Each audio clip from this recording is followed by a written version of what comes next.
Friends to Library Book Group, March 17th, St. Patrick's Day. Our book this month is The Girl with the Louding Voice, presented by Anne Grimm. Okay, Anne, you have the floor. Well, I will say that I picked this book to read for myself because of Kathy Boggs's recommendation. You've heard her name often. She recommends good stuff to us.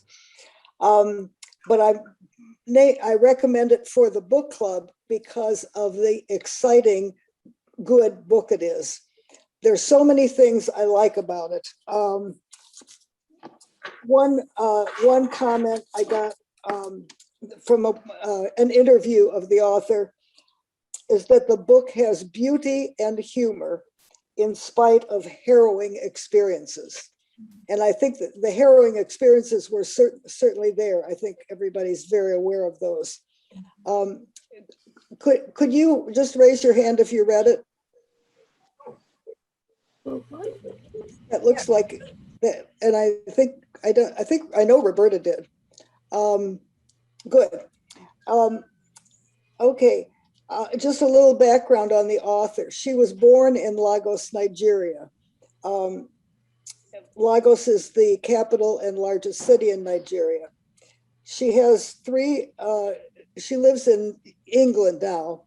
Her mother moved the family there when she was maybe high school age, I can't remember. She has a law degree from a university in England. She has a master's in international project management, which is what she had been using for her income producing job before her writing took off. And she also has a master's in creative writing, which she went and got because she wanted to improve her writing.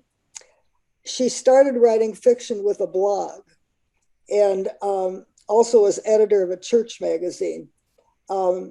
She works for a publishing firm as a project manager, but I wonder if she's still doing that. The Guardian named her one of the 10 best novelists of 2020, which I would agree with.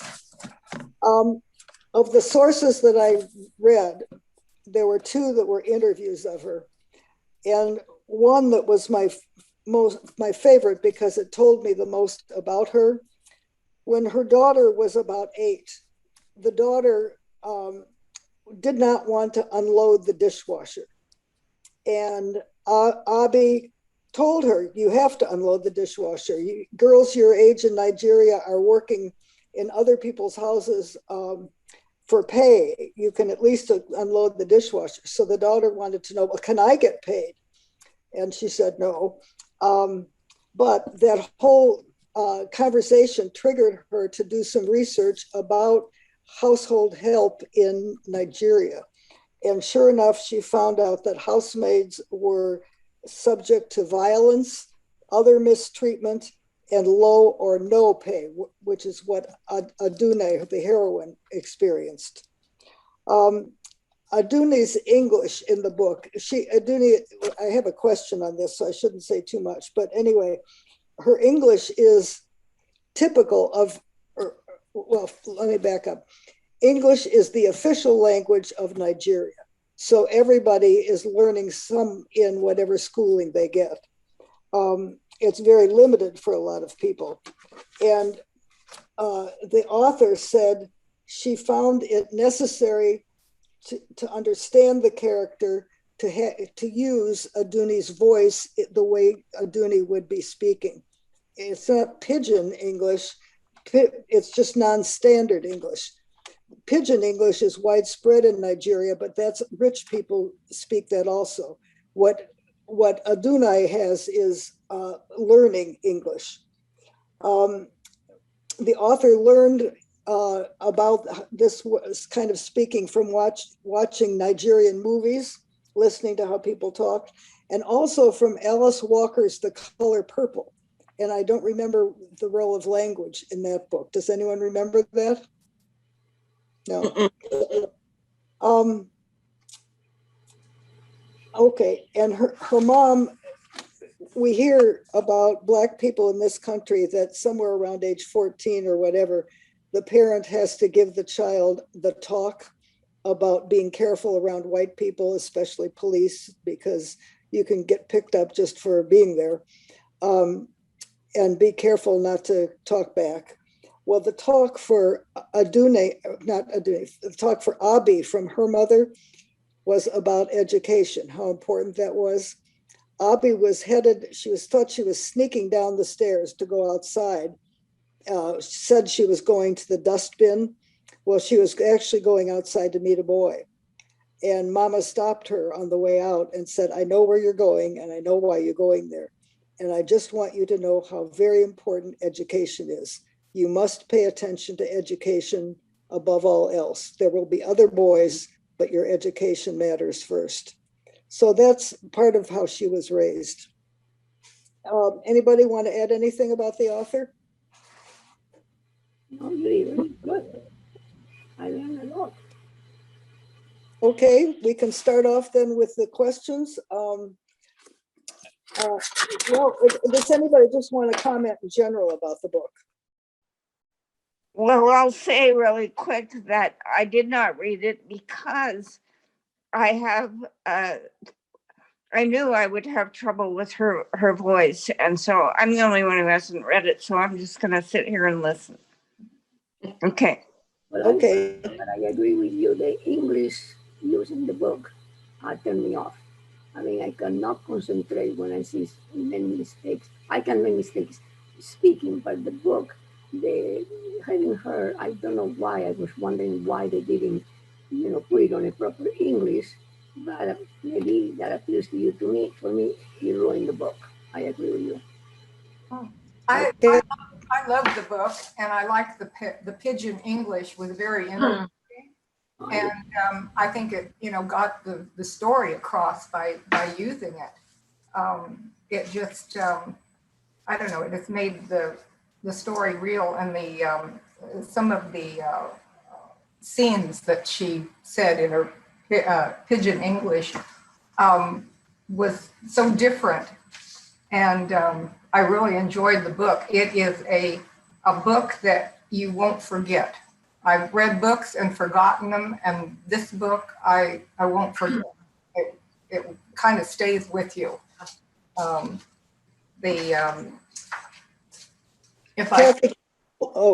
Kathy Cole wanted to say something.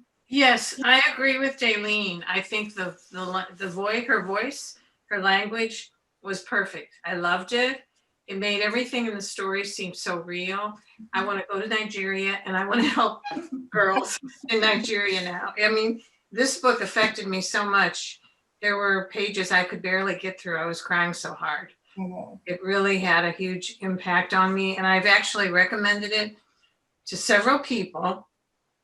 And one of the men in my walking group, when I was telling him about the book, he decided he wanted to read it, and he has now ordered it and told me today that he has it.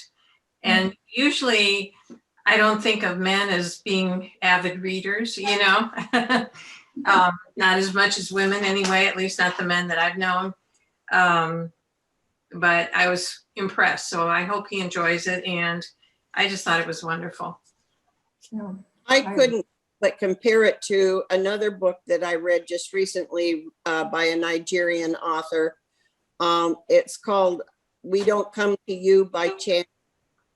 And it talks about a lot of the soliciting phone calls that we get today are from Nigeria, and how they perfect their English, how English is very important. Education is very important. And the rich are filthy, filthy rich. There's absolutely what was her name? The mother. The author, Abi? Big Mama? Oh, yeah, Big Mama? Lady. Her opulence and her house, that was really, it wasn't as much as in this other book I read. It was amazing. Well, they're making millions and millions off of people. And it's a scam. It's all a scam. And I couldn't help but comparing the two because I had just read the other one last month. It's the government so corrupt over there that, you know, that they've let this happen. Yeah, and human trafficking is huge in Nigeria. Huge. And they're just, I don't know. It seems like there's no middle class. It's all either those that have everything and then those that are pretty poor. But I can say education is extremely important, it seems like, to all classes. Marcia? Back to the language of Aduni, the learning language, as you called it. I thought it just sealed the book. And it showed how she progressed in her language. That was, you know, monumental. And have you ever received some writing that's all run together and yet you can still read it? Do you know what I mean? Like it's a test for your brain or something.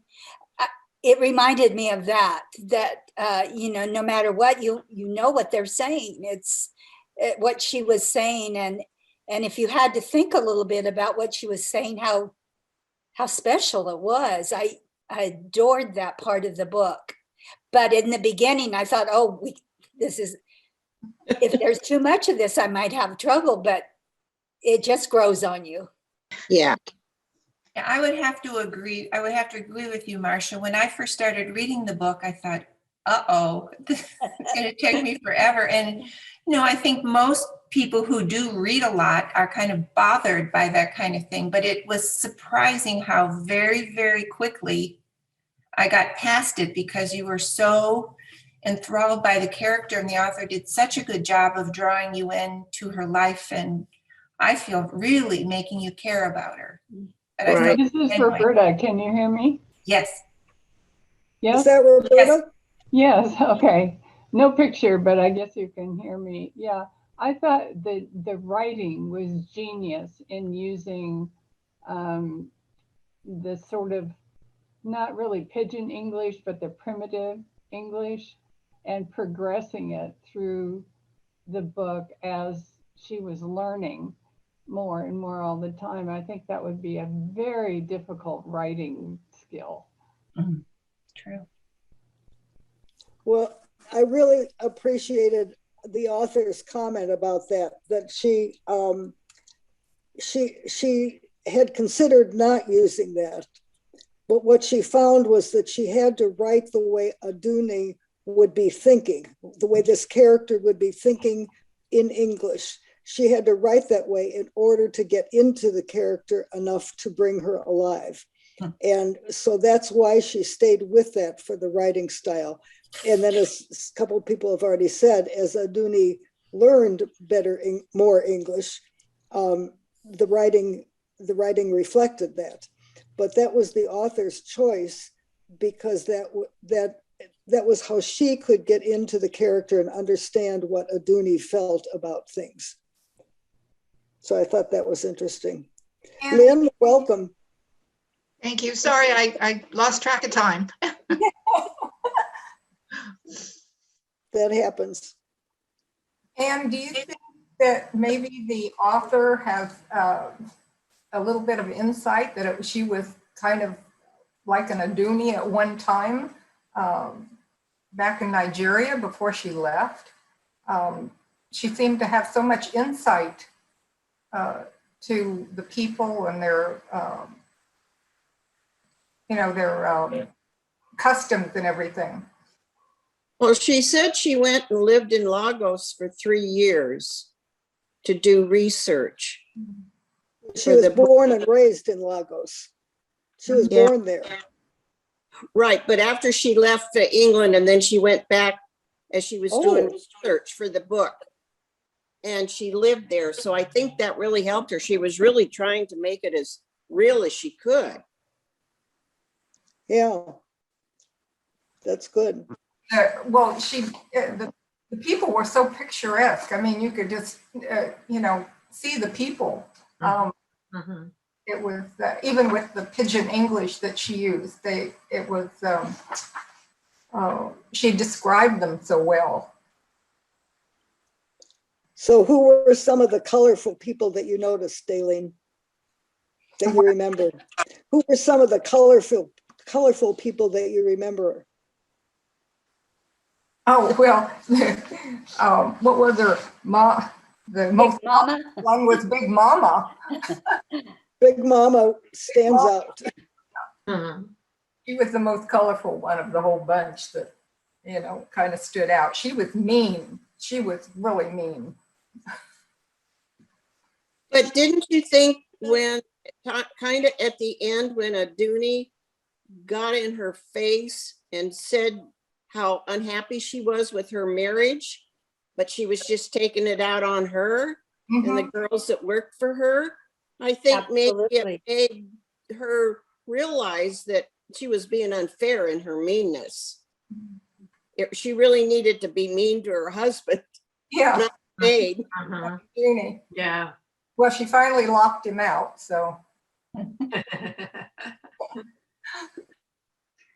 was a long time coming. It was.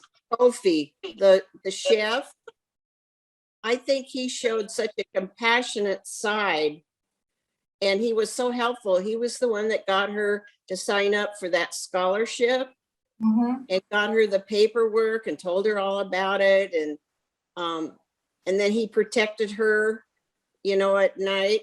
She could holler for him if he needed help. I liked him. Yeah. I did too, and I thought he kind of just bounced around. Anything he undertook, he just kind of bounced to it. Yeah. He was inflatable. He was also an outsider. He wasn't from Nigeria, so he didn't have the same cultural understandings. He was different. He had a daughter her age, I believe. Didn't he have a child her age or something? Yes. And he didn't have the cultural biases that they had in Nigeria. So I think he could be that way, be empathetic. And that was lucky for her that he was there because he wanted money, to build his house or something, I believe that he was doing. Yeah. So yeah, he actually had a goal in life. And so he wanted to do everything he could to fulfill it. So therefore he understood her goal too.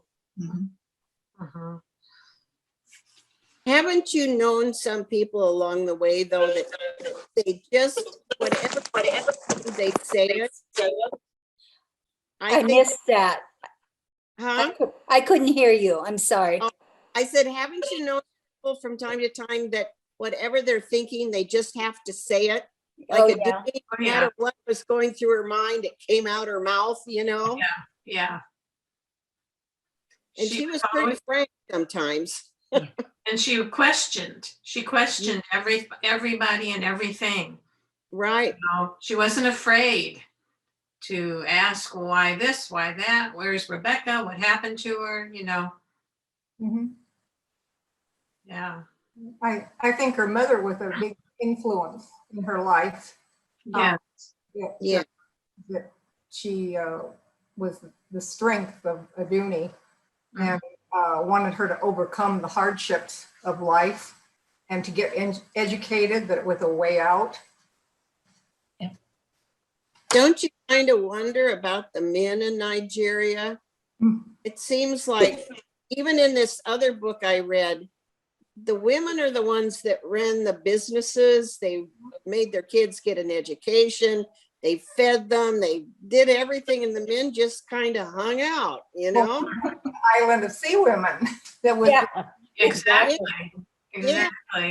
They were thinking great thoughts, remember? That's what the men do all day. They sit around and think great thoughts. there are a lot of cultures like that, where the women are expected to do all of that and the men are the thinkers. So they are protected. The Island of Sea Women that we just read a couple months ago, was like that the men sat around all day and they did babysit the little children. So that was their one work activity. But the women were the breadwinners and had to take care of everything. Yeah, I thought the men, it's a question in here, but it's way down. I can't remember where it is, about the men. Kofi, who was just mentioned, the chef, was really an exception. The other men in Aduni's life, her father, Papa, and her husband, if you will, Marufu, and who was the third one that was so bad? Big Mama's husband. Big Mama's husband. They all had a very low opinion of women.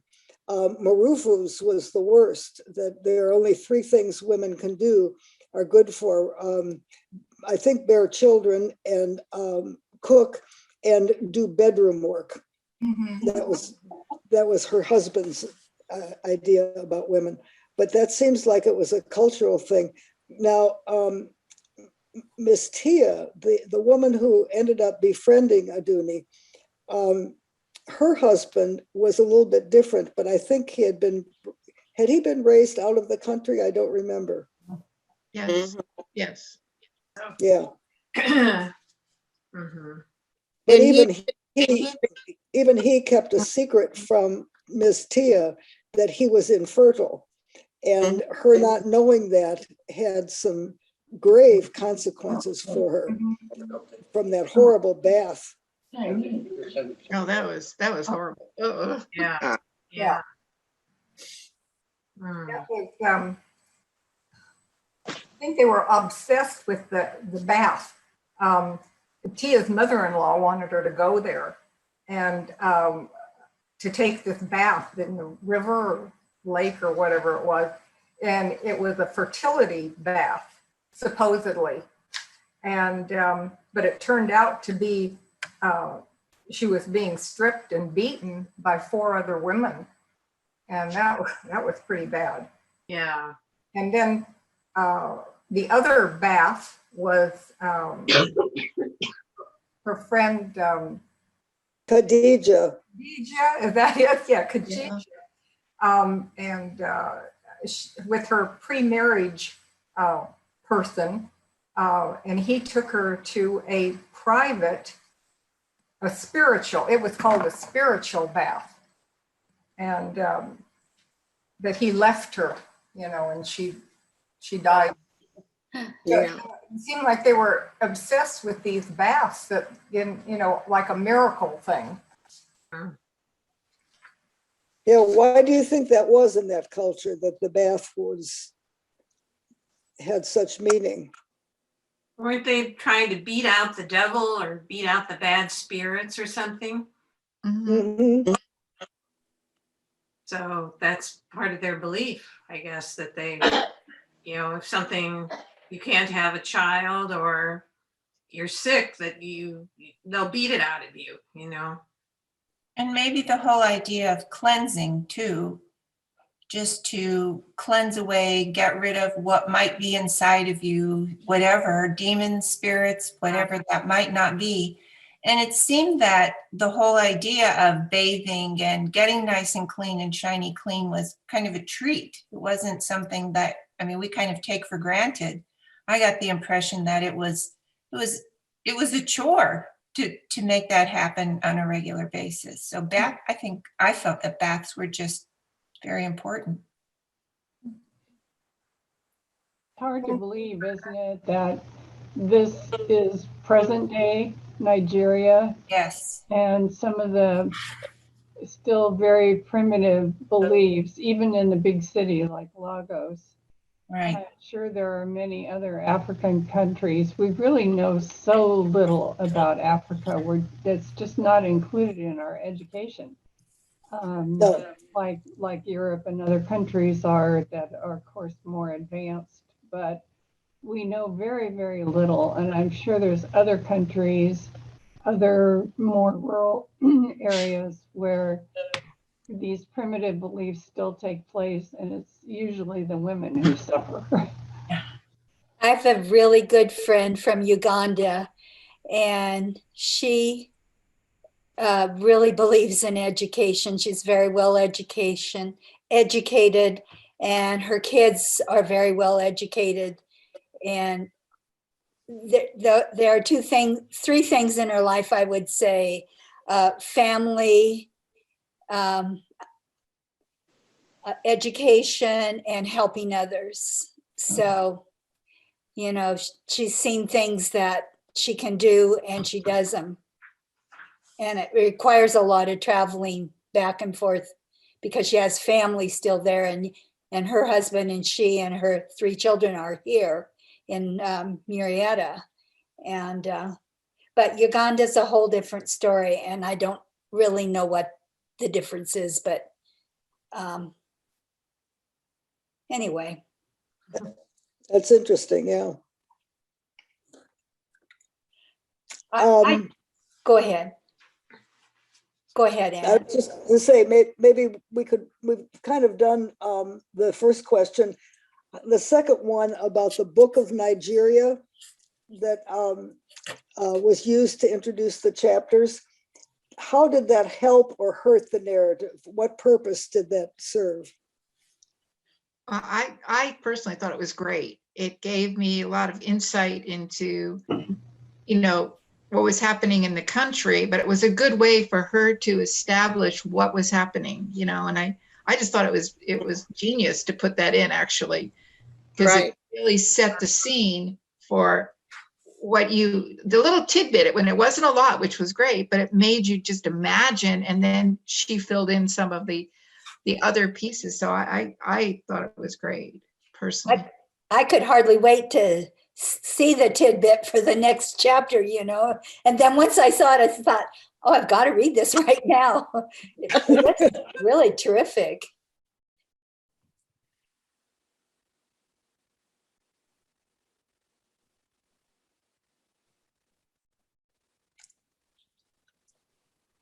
Could I read? I wanted to read this paragraph that it's where Miss Tia is talking to her, and you know they have 2 different languages, and this quote is it shows Aduni's innocence that allow her to smartly, critically analyze her surroundings. He says, "I didn't too sure I understand what Mrs. Tia is talking about, or why she is calling her abroad peoples white and black when colors are for crayons and pencils and things. I know that not everybody is having the same color of skin in Nigeria. Even me and Caius and Born Boy didn't have the same skin color, but nobody is calling anybody black or white. Everybody is just calling us by our name, Aduni, Caius, Born Boy, that's all." Yeah, I thought That was very well said. Yeah. Very well said. But didn't you think it was interesting that Big Mama had all those creams for whitening her skin? Oh my God. Yes. Yeah, I thought that was interesting. Mm-hmm. Yeah. Well, there's a caste system, just like in India. I mean, you know, the color of the skin dictated your position, and I guess Big Mama wanted to be in that higher position, and you know, she had to, quote unquote, lighten her skin. But I think that you'll find that throughout Africa, probably a lot of other countries. The darker your skin, the less you are looked upon as someone who's successful, who could be successful, I guess. I'm just imagining. I was curious about that too, because at one point they said she had really bad skin.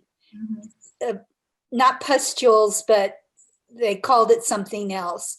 And so I wasn't so sure the lightning was the experience she was looking for. I think it was covering, it didn't say scars, but something was bad about her skin. And I thought maybe that had something to do with it. I don't know, though. I I wonder. had the feeling that the skin creams were making it worse, whatever her skin problem was. Yeah. That's possible. Imagine putting Yeah. something on your skin to change the color every day. That would not be real helpful.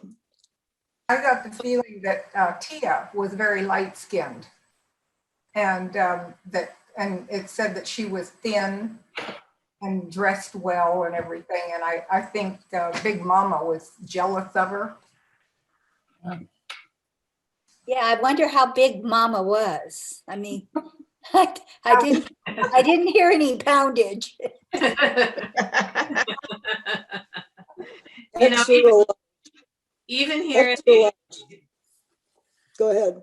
even here in the United States, I read a book many, many years ago. It was one of Oprah's books about a plantation in the South. And the author had discovered all this information about her own family, and they had been slaves and everything. And there was a definite class system according to the color of the skin of the people. You know, the Black people that had maybe not married, but maybe they had hooked up with the owner of the plantation, one of the slaves, and had children.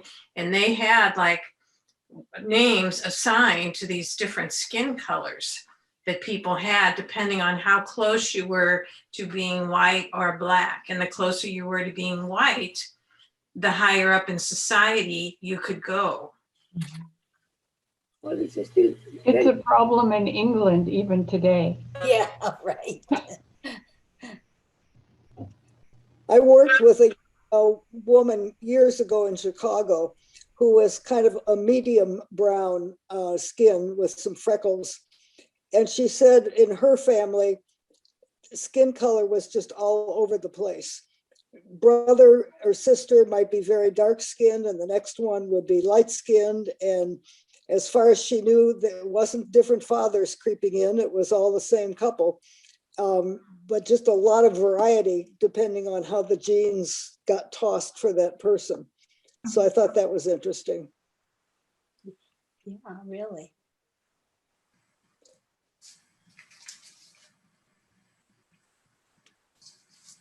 So what about some of the other people in the book who supported Aduni? For example, when she went to live with her so-called husband, the second wife really befriended her, Khadija. That's the one she tried to help. Right. Yeah. And we never really know what happened to her. I mean, we know she died, but we don't know what happened after that. Right. And nobody ever found that man again, because I guess his name, that was a very popular name and hard to track him down. Yeah. And it sounded like as soon as Khadija showed up, he hightailed it. Yeah. Of course, he had another wife, or an actual wife, I guess, who was also very pregnant. So he sounds like a real loser. Well, I think Khadija and Aduni were friends because the other wife was so rotten, and she was mean to Khadija before Aduni ever got there. So, you know, safety in numbers, and I understand how you feel and that kind of thing. It was kind of a natural thing to have happened. Do you think that first wife had a mental problem? Yeah, really. Yes. Yeah. Like it was going off the deep end. Yeah. Yeah. It kind of reminded me of the book, A Thousand Splendid Suns. Remember that book? Did anybody read that book? Oh, yeah. But remembering is another thing. Yeah, and the family, remember the women and how there were several wives in the family, and the wives became friends, and then they all ganged up on the husband, you know.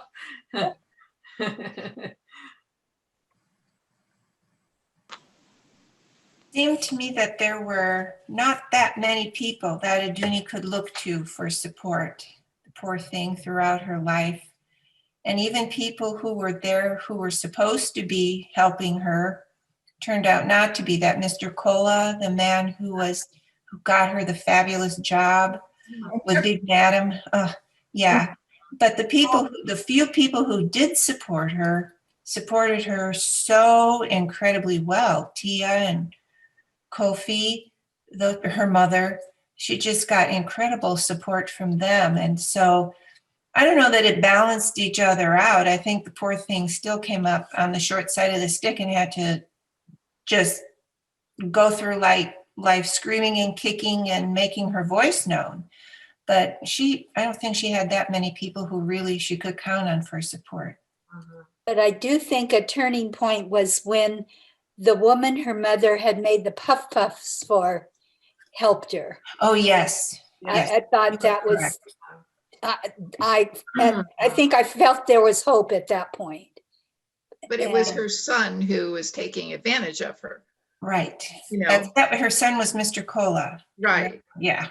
So, And he was the one that was taking her money, and he was actually trafficking the Yes. girls, but not in the way that we look at trafficking. He was just using them to get money. right. And Yeah. whatever happened to them, I don't think he cared. I don't think so But either. that scene with that woman, I think Oya was her name, or Aya, Mhm. Yeah. that really was a turning point in several ways. Here, Aduni had shown kindness to that woman, and Aduni's mother had shown kindness to that woman. And look how strongly she repaid it. She could barely move, but she got herself to the door to open the door for Aduni when she was there. Yeah. And so the kindness was repaid manyfold by that woman. But also when Aduni's younger brother Caius came, Aduni's papa was out hunting for her. They were hunting for her, I think, because they wanted her to appear before the tribal elders about the woman who had died. But her father came shouting and everything and sent Caius, the other younger brother, into the cabin to find her and search for her. And here he actually went into the latrine area, which was where Aduni was hiding. And he just walked in and looked her in the face and turned around and walked out. He was not going to turn her in. I think that was as big a support as anybody could have given her at that moment. True. Good point. I couldn't help compare. I have a 20-year-old granddaughter and have watched her grow up.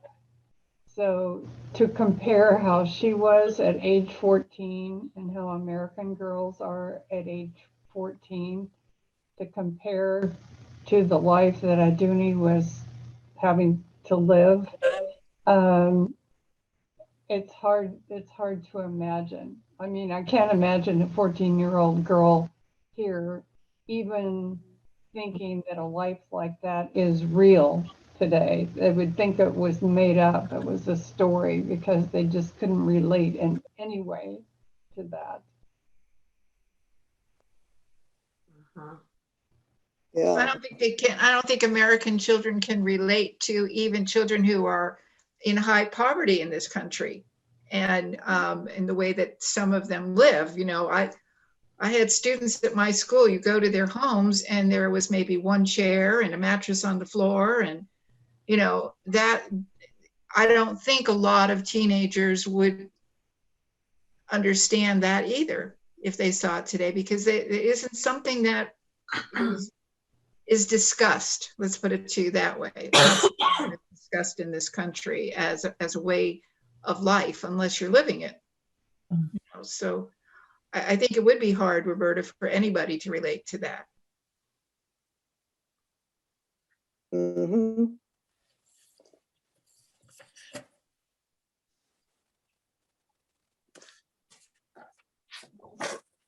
Does anybody else remember Aduni's description of death? It was page 92 and 93. I don't remember it. Yes, I marked it. I think of death, how it come and take my mama and kill her dead.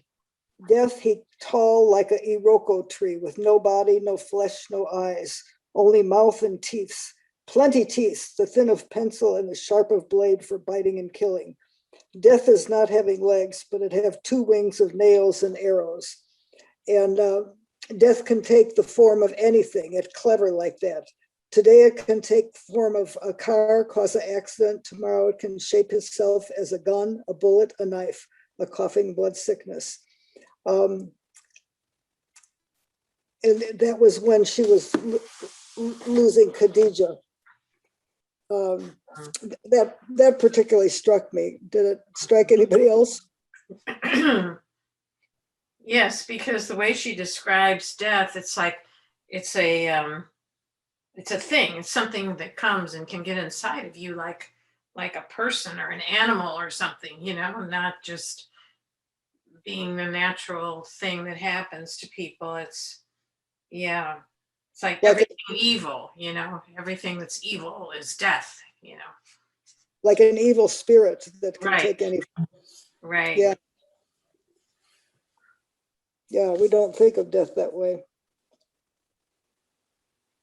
Yeah. Okay, here's another one. How did Aduni's perception of Lagos change after she arrived? She had thought earlier it would be so exciting to come to the big city. Mm-hmm. Oh, it was so crowded and so noisy. I think she had a hard time with that. Yeah. I don't know if that took some of the excitement away from her, but it was certainly different from what she was used to. And different from what she expected. Yeah. I think that's not probably an uncommon experience, but especially from someone who had such a background and a life lacking in everything, to all of a sudden be thrust into the loud, giant, big city. I grew up in Chicago, but I lived on the far south side and did a lot of commuting. I went to Loyola, right in the heart of the city. So I just remember the immense difference from the south side to the city. It struck me all the time, crossing the street with 75 to 100 other people at the same time, waiting for a light, waiting on the corner, going into the Chicago library and I mean, that's Chicago. And I grew up with television and cars and telephones, but I was always struck by that and somewhat overcome by it. So I cannot even imagine what this poor young woman her senses must have taken on when she got there. Yeah, I think she changed her mind about it a lot. Yeah. She always talked about missing her village too, Yes. at the time, missing the things that they would do in the village. And I think she was able to compare what she saw in the city with what it was like in her village. And her whole goal was to go back to her village. Yes. And educate the people there and live a better life. Yes. Mm-hmm. She wanted to help her family, help her father, help her brothers, help all the girls. Yeah. I thought it was really big-hearted of her to want to help her father. Yes. I thought that really showed a lot about her. Mm-hmm. Yeah, And I don't think her village had a car, did it? There weren't any cars in her village, were there? I don't. Marufu that she was married off to, he was a taxi driver, so he had a car. And Oh, wanted that's to take right. them away. That's right. Mhm. With the taxi, Uber. I was going to say, I almost wish that there would be a sequel to show her in school and her experiences with Yeah. school, and then going back to her village and seeing what she could accomplish and her relationship with the other people, what they would think of her and what she was doing. Yeah, that'd be great. Yeah, Yes. And maybe there will. I think she definitely wanted to get an education and then go back there and help the people. I wondered whether she would be able to do that, because when she left, it felt like the village and Marufu's village thought that she had killed Khadija because she was the last person seen with Khadija. So it was never clear to me that she could go back. I had that doubt all the way through it. She was so intent that that's what she wanted to do. But I thought, well, that might be hard if people still think you killed the second wife in your family. And you know when she left, there was never any dialogue or anything about her husband, Marufu, looking for her. She never got word. She never ran into anybody I guess she knew or anything.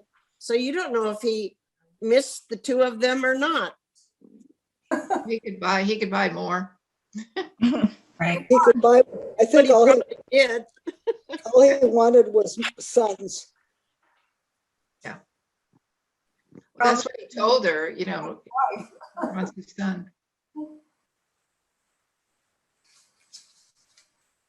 Okay, so tell me, there was the mystery of what happened to Rebecca, the girl that was there before. Yeah, that was And what happened to her. And I forget, I mean, she does find out what happened to her, but I forget what it was. Can somebody tell me? Did somebody kill? I think Well, she was miscarrying, and I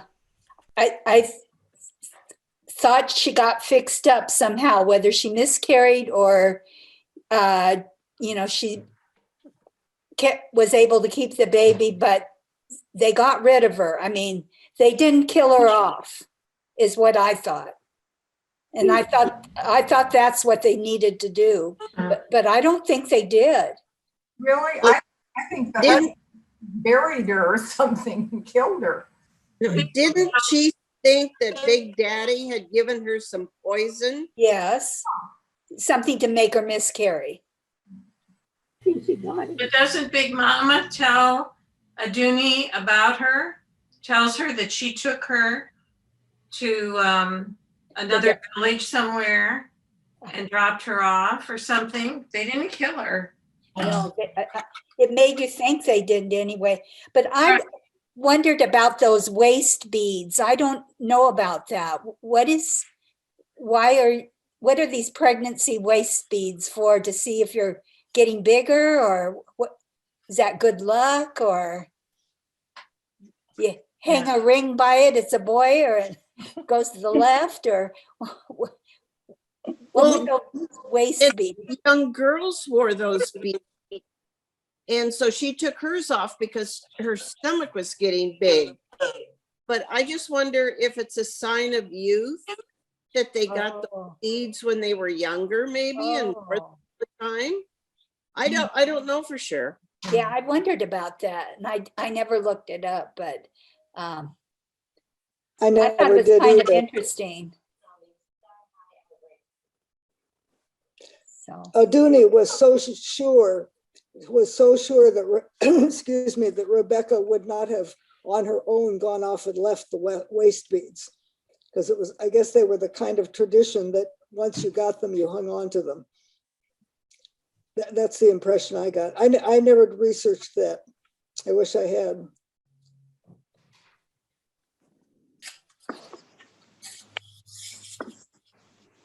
well, I had a favorite part. Is that okay if I read that? Yeah, Yes. absolutely. Okay, it's almost at the end of the book. It's on my Kindle, so I can't tell you what page, but it was 97%. Anyway, it's when Tia and Aduni are talking about adoption. And Tia says to Aduni, I will tell you about it, Miss Tia says as she takes my hand and holds it tight, because tomorrow will be better than today, right? You know, Aduni's been telling her this always. At first, I am not giving her any answer. My mind cannot be imagining a day better than today, with the endless blue-gray in the sky and the smell of new hope and new strength in the air. But I know another day will come when I will see Papa and Caius and Born Boy, when I can visit Ikati with no fear, or maybe they can visit me. I mean, how beautiful is that? That was the only place I shed a tear. I just thought that was just amazing that she couldn't imagine a better day, even though she believes that tomorrow is a better day. I loved it. That was something that held her a lot. I think especially after she met Miss Tia, because Miss Tia kind of held open the prospect of things being better for Aduni, just from the friendship and helping her with the scholarship. Yeah. Getting ready for that. Yeah. And I loved it when, oh, I don't know what page it's on. Oh, here it is. Page 320, when Miss Tia says to Aduni, yesterday I tasted your normal. And she says, my normal, how did it taste? And she said, I read your essay. You've been through so much, so bloody much, and yet you always have a smile, you cheeky thing. You always have a damn smile on your face. When I got flogged in that church, I felt a fraction of, I felt she drops my hand, drawing another breath to steady herself before she picks up my hand again. I felt a fraction of what you've had to endure for months. I tasted your normal, Aduni, and I have to say you are the bravest girl in the world. And all this bullshit happening to me, that's nothing compared to what you've been through. Nothing. That just really hit me. Yeah. That was very, very moving. Yeah. And the way she says, I tasted your normal. I thought, wow. Yeah. Yeah. It's very hard to get into somebody else's skin, somebody else's life, and experience what their normal is. I've been doing, I think a lot of us have been doing some reading about the situation of Black people in this country. And I can't for the life of me actually comprehend how it must be to be belittled or arrested for no reason. All of the evil things that are done for no reason, to have to live with. I can't imagine what that is like, living with that. Yeah. No, I don't think any of us can. Yeah, the new normal. Mm-hmm. There was one book I read that came closest for me to sharing that. It's called I'm Still Here. And I can send Daleen the author and the title. Austin Channing Brown is the woman who wrote it. But she's a professional woman who worked in nonprofit organizations. And she tells so many stories of how, I think they now call it microaggressions, things that people do who are maybe well-meaning, but it comes out anyway. And somehow her explaining it, I got it. I had trouble with this book with comprehending what it could have been like to be Aduni or Miss Tia going through the bath. Those are such difficult things. Okay, But send me Aduni, the information and I'll send it out. what? Send me the information and I will send it out to everyone. I will do that. I will do that. But Aduni was really, well, the comment I got from one of the author's interviews, beauty and humor, even with harrowing experiences. That's Aduni. Yeah. She just lived through so much. Mm-hmm. Has anybody heard about the girls in Nigeria that were recently kidnapped? Yes. Yes, they returned some of them, but not all of them. Remember I sent out that article? I think there was 30 that were kidnapped. And then there was another article that they returned some of them, but the article didn't say how many. And this is not the first time that Boko Haram, a few years back, kidnapped 200 or 300 young girls from Right. Nigeria. Yeah, they did. Yeah. Are they doing it just for the money, or is it trafficking? Is it all trafficking or money or combination? I think it's trafficking. Didn't say anything about, ransom or anything. Well, No. on NPR this morning, I heard that there was a video that had been released showing some of these girls and their captors were beating them, and the girls were saying, please send them the money. Please send them the money. It's all about money, I guess. Yeah, it usually is.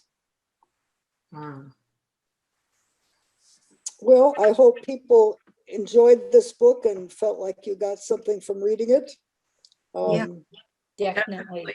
Yes, definitely. Definitely. Good selection.